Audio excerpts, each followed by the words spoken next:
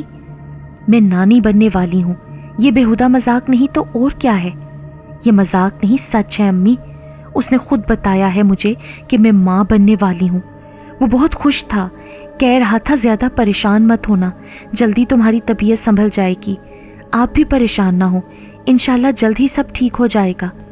اس کے پزمردہ چہرے پر لہجہ بھر کو مسکراہٹ رینگ گئی، آنکھوں کے گرد سیاہ ہلکے زرد پڑتا چہرہ، سفید پڑتے ہونٹ۔ مجھے ایک لمحے کو اس سے خوف محسوس ہوا۔ کون ہے وہ؟ ابن سعید۔ یہ نام لبوں پر آتے ہی اس کی آنکھیں چمکنے لگی اور میرا خون کھولنے لگا۔ جنات کی برادری سے تعلق رکھتا ہے امی۔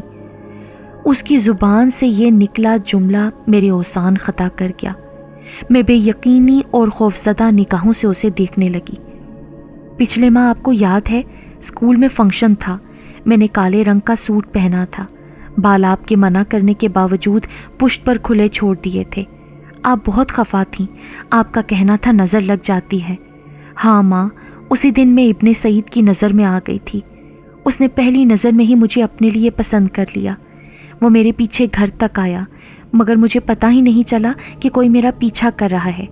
اس روز تو وہ میرے سامنے نہیں آیا تھا، وہ مجھ سے ملے اور اظہار محبت کیے بغیر ہی لوٹ گیا۔ امی، میری اس سے دوسری ملاقات چھت پر ہوئی تھی۔ آپ کو یاد ہے آپ بازار گئی تھی، آپ کو واپسی پر کافی دیر ہو گئی تھی، میں چھت پر چڑھ گئی تھی، یوں ہی موسم کا مزہ لے رہی تھی کہ میری نگاہ ساتھ والی چھت پر پڑی جہاں ایک خوبرو نوجوان مجھے گھور رہا تھا۔ پہلے تو مجھے غصہ آیا، میں اس سے لڑنا چاہتی تھی، لیکن پھر خاموشی میں بہتری جانتے ہوئے نیچے چلی جانے کی غرض سے سیڑھیوں کی طرف بڑھ گئی۔ اگلے لمحے وہ خوبصورت نوجوان بالکل میرے سامنے آ کھڑا ہوا۔ میں گھبرا گئی۔ گھبرانا نہیں پیاری لڑکی، میں تمہیں کچھ نہیں کہوں گا۔ اس کے لہجے اور آواز میں کچھ تھا امی، جانے کیا تھا کہ اس کی آواز سنتے ہی میں پرسکون سی ہو گئی۔ اس نے مجھ سے اپنی محبت کا اظہار کیا۔ اس نے بتایا کہ اسے میرے بال بہت پسند ہیں، اسے میری آنکھوں کا رنگ بہت لبھاتا ہے۔ امی، اس نے میرا ہاتھ نرمی سے تھاما اور کہا کہ آج سے تم میری بیوی ہو۔ اس نے مجھے اپنی محبت کا یقین دلایا۔ میں نے فوراً یقین کر لیا۔ امی یقین کیسے نہ کرتی؟ اس کی آنکھیں اس کے ایک ایک لفظ کے سچ ہونے کی گواہی دے رہے تھے۔ وہ خوش شکل سچا انسان مجھ سے محبت کرنے لگا تھا۔ یہ میری خوش قسمتی تھی، میں جتنا ناز کروں کم ہے۔ یہ حرکت اگر کسی اور نے کی ہوتی نا امی تو ایک تھپڑ سے اس کا سواگت کرتی، لیکن مجھے اس کی باتیں اچھی لگیں۔ میں نے دل سے اسے قبول کر لیا اور مسکراتے ہوئے اپنا دوسرا ہاتھ بھی اس کے ہاتھوں میں دے دیا۔ وہ مدھم اور مستانہ لہجے میں مجھے بتا رہی تھی، اور یہ سب بتاتے ہوئے دل فریب مسکراہٹ اس کے لبوں پر آن ٹھہری تھی۔ میرے بدن میں تو سنسنی سی دوڑ گئی، خوف سے میرا بدن کانپ رہا تھا، لیکن لب سلے ہوئے تھے۔ میں کوشش کے باوجود اس سے کوئی سوال نہ کر سکی۔ اس کی نگاہیں سامنے دیوار پر جمی ہوئی تھیں۔ وہ مدہوشی کسی کیفیت میں کچھ وقفے کے بعد پھر گویا ہوئی۔ امی، ایک دن میں اسٹور میں صفائی کی غرض سے گئی تو اسے وہاں دیکھ کر ٹھٹک گئی۔ اس سے پہلے کہ میں شور مچاتی اس نے ہاتھ رکھ کر میرا منہ بند کر لیا۔ میں نے پوچھا کہ وہ یہاں کیسے گھس آیا؟ کیا وہ کوئی چور اچکا ہے؟ گھر میں نقب لگانے کا ارادہ رکھتا ہے کیا؟ تب اس نے بتایا کہ وہ کوئی عام انسان نہیں ہے جو ایسی نیچ حرکتیں کرے گا، وہ تو جن زادہ ہے، ابن سعید نام ہے، یہاں صرف اور صرف میرے لیے آتا ہے۔ امی، تمہارا داماد سچا ہے، اسے دل و جان سے قبول کر لو۔ التجائیہ لہجے میں کہتی وہ سونے کے لیے لیٹ گئی اور آنکھیں موند لی۔ میں پھٹی پھٹی نگاہوں سے اسے دیکھ رہی تھی۔ خوف سے رگوں میں خون جمتا ہوا محسوس ہو رہا تھا۔ دماغ میں بہت سے سوالات تھے مگر پوچھنے کی ہمت نہ کر پائی۔ میں خوفزدہ اس کے پاس سے اٹھ گئی، مجھے اس کے وجود سے بھی وحشت ہونے لگی۔ ساری رات اس کے الفاظ میرے کانوں میں گونجتے رہے۔ میں خود میں سمٹی بستر میں بیٹھی رہی، رات آنکھوں میں کٹی۔ ایسا بھلا کیسے ہو سکتا ہے؟ ایک جن زادہ اور محرون نساء؟ مجھے سوچ کر ہی جھرجھری سی آ جاتی تھی۔ میں اس کی باتوں پر جتنا غور کرتی اتنا ہی الجھ جاتی۔ اگلے کچھ دنوں میں اس کی طبیعت کچھ سنبھلنے لگی۔ ایک دن میں اس کے لیے کھانا لے کر کمرے میں آئی تو وہ وہاں موجود نہ تھی۔ کھانا میز پر رکھ کر وہیں بیٹھ گئی۔ میں سمجھی کہ وہ واش روم میں ہے۔ کتنی ہی دیر بیٹھی رہی مگر وہ باہر نہ نکلی تو مجھے تشویش ہوئی۔ اٹھ کر دروازے کے قریب جا کر کھڑی ہوئی، 2-3 بار اسے پکارا مگر جواب نہیں آیا۔ میں نے ہینڈل پر ہاتھ رکھا تو دروازہ کھلتا چلا گیا۔ وہ وہاں نہیں تھی۔ میں گھبرا کر کمرے سے باہر نکلی اور اسے ڈھونڈنے لگی۔ سب کمرے دیکھ لیے، بالکونی کا چکر لگا لیا مگر وہ کہیں نہ تھی۔ میں نے رونا شروع کر دیا۔ ابھی میں نے نیچے جا کر تمہاری خالہ سے بات کرنے کا ارادہ کرتے ہوئے پہلی سیڑھی پر قدم رکھا ہی تھا کہ مجھے سیڑھی کی دوسری طرف بنے سٹور روم سے مہرو کے بولنے کی آواز آئی۔ میرے قدم رک گئے۔ دھڑکتے دل کے ساتھ سٹور کے دروازے کے سامنے جا کھڑی ہوئی۔ اندر سے صرف مہرو کی آواز آ رہی تھی، لیکن ایسے جیسے وہ کسی سے بات کر رہی ہو۔ کیا کہہ رہی تھی یہ میں کوشش کے باوجود نہیں سن سکی۔ اس نے بتایا تھا کہ ابن سعید اس سے سٹور روم میں ملنے آیا تھا۔ اس کا مطلب وہ آج پھر ملنے آیا ہوا ہے۔ میں دروازہ پیٹ ڈالنا چاہتی تھی لیکن میرے جسم پر کپ کپی طاری ہو گئی۔ جسم کسی پھوڑے کی مانند دکھنے لگا۔ میں بمشکل اپنا وجود گھسیٹتے ہوئے کچن تک لائی، پانی پیا اور وہیں کرسی پر ڈھہ گئی۔ لگ بھگ 2 گھنٹے بعد مہرو مجھے اپنے کمرے کی طرف جاتی دکھائی دی۔ میں جب اس کے کمرے تک گئی تو وہ سو چکی تھی۔ کھانا جوں کا توں رکھا تھا۔ میں نے اسے جگانا مناسب نہ سمجھا اور کھانے کی ٹرے لیے واپس آ گئی۔ اس کے بعد ہر دوسرے تیسرے دن وہ سٹور روم میں بند ہو جاتی۔ کئی گھنٹے وہ بند رہتی۔ میں دستک دینے تک کی جسارت نہ کر پاتی۔ جتنی دیر دروازہ بند رہتا میں جلے پیر کی بلی کی مانند ادھر ادھر چکرائے پھرتی رہتی۔ کبھی جائے نماز بچھا کر سجدے میں گر پڑتی، کبھی تسبیح پھیرتے روتی رہتی۔ میری بے بسی انتہا پر تھی۔ مجھے کچھ سمجھ نہیں آ رہی تھی کہ کس سے بات کروں، اپنا مسئلہ کس سے کہوں۔ بیٹی کے بدنام ہو جانے کا ڈر تھا اور ایک ماں کبھی نہیں چاہے گی کہ اس کی بیٹی کے متعلق کوئی اوٹ پٹانگ بات ہو۔ بہت سوچ بچار کے بعد میں اس نتیجے پر پہنچی کہ اس سے پہلے کہ اس کا مرض لا علاج ہو جائے اسے نفسیات کے ڈاکٹر کے پاس لے جانا چاہیے۔ جنات پر یقین تو تھا مگر مہرو کی سنائی کہانی پر یقین نہیں آتا تھا۔ دل میں ایک عجیب سا ڈر تھا اور سٹور روم سے خوف آنے لگا تھا۔ میں عجیب مشکل سے 2-4 ہو چکی تھی۔ آخر تھک ہار کر اسے ماہر نفسیات کے پاس لے گئی۔ استطاعت نہ ہونے کے باوجود میں اسے شہر کے اچھے نفسیاتی ڈاکٹر کے پاس لے گئی۔ بہت ہمت جمع کر کے اسے ساری صورتحال بتا ڈالی۔ میں اپنی بیٹی کا راز کسی سے نہیں کہنا چاہتی تھی لیکن اس کے سوا کوئی چارہ نہ تھا۔ پہلے تو وہ کتنی ہی دیر دم سادے پھٹی پھٹی نگاہوں سے ہمیں دیکھتا رہا۔ شاید اس کے پاس اس نوعیت کا یہ پہلا کیس آیا تھا۔ معاملہ کافی گمبھیر لگ رہا ہے لیکن آپ فکر مت کیجیے، اللہ بہتر کرے گا انشاءاللہ۔ یہ میں کچھ ادویات لکھ کر دے رہا ہوں، خیال رکھیے گا، باقاعدگی سے دینی ہے۔ میز پر جھکے وہ کچھ لکھتا رہا۔ تھوڑی دیر بعد سر اٹھایا، ادویات کے نام، ان کا طریقہ کار سمجھا کر اس نے پرچہ میری طرف بڑھا دیا۔ میرا خیال تھا کہ وہ مہرو سے سوال جواب کرے گا، اسے سمجھائے گا کہ جو کچھ وہ دیکھ رہی ہے یہ اس کا وہم ہے، ابن سعید کا کوئی وجود نہیں، مگر یہاں ایسا کچھ نہ ہوا۔ مجھے خاصی مایوسی ہوئی۔ ایسا محسوس ہوا کہ میں نے پیسے ہی ضائع کیے ہیں۔ میں ادویات لے کر گھر آ گئی۔ ادویات بھی کافی مہنگی تھیں۔ ادویات باقاعدگی سے دینے کے باوجود مہرو کی حالت ہنوز ویسی ہی تھی، بلکہ اب تو اس کی ابن سعید سے ملاقات کا سلسلہ روزانہ شروع ہو چکا تھا۔ وہ ہر روز 2-3 گھنٹے سٹور روم میں گزارنے لگی۔ میں اسے روکنے کی صحیح کرتی تو میری عجب حالت ہو جاتی۔ کوئی پراسرار سا خوف گھیر لیتا، جسم میں بخار کسی کیفیت پیدا ہو جاتی اور غنودگی چھانے لگتی۔ ایک پریشانی مزید پیدا ہو گئی تھی۔